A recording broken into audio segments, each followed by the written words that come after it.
et le laisser se banaliser. Et nous souhaitons ouvrir un dialogue, une réflexion sur ce thème-là, sur le long terme, avec toutes les personnes qui le souhaitent. Non plus dans un communautarisme, mais plutôt que nous soyons tous ensemble et nous vivons tous ensemble dans le cadre démocratique qui nous est offert. Donc je laisserai la parole premièrement à Moulouda Ounit, qui peut-être nous fera un état des lieux. Y a-t-il vraiment une islamophobie en France? Quelles en sont les causes? Et finalement, donc, le sujet de notre réflexion, notre débat ce soir, y a-t-il des remèdes? En préalable, dire que le MRAP est un mouvement laïque. Pour nous, le combat contre le racisme est un combat qui s'inscrit dans l'unicité. L'histoire des tragédies générées par le racisme a montré une chose, c'est que chaque concession, chaque atermoiement, chaque place prise par un racisme entretient, alimente et absout tous les autres racismes.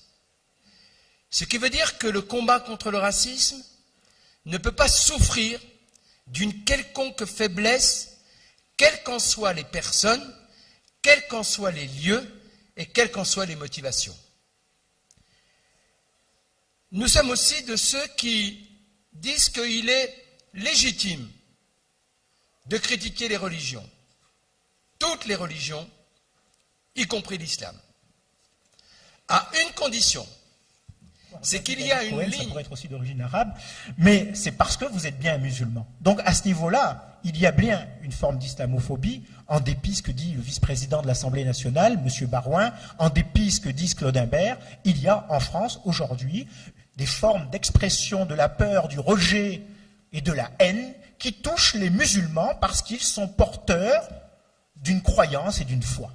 Et ça, je veux dire, de le dire, de le dire aujourd'hui, c'est être considéré comme un gentil sociologue ou un gentil président d'association à la solde des islamistes et de Ben Laden. Alors, revenons maintenant, pourquoi parler d'islamophobie? Je dirais que moi j'ai voulu, et c'est pas seulement moi, mais aussi un certain nombre d'auteurs, ont voulu parler d'islamophobie pour souligner une double évolution. La première, une évolution du rapport de la société française, ou plus généralement des sociétés européennes, mais en particulier de la société française, à l'égard du fait musulman. Et un deuxième type d'évolution, c'est ce que j'appellerais l'évolution des formes du racisme. D'accord, mais dire qu'il y a des formes de racisme ne veut pas dire qu'on ne lutte pas contre le racisme. C'est que sous l'étiquette racisme, on met toutes les formes pour bien savoir de quoi l'on parle et ne pas essayer de noyer le poisson en faisant mine que cela n'existe pas. Et puis, il y a une chose qui a été dite et qui est très très importante, c'est que cette lutte est peut-être l'un des moyens pour nous tous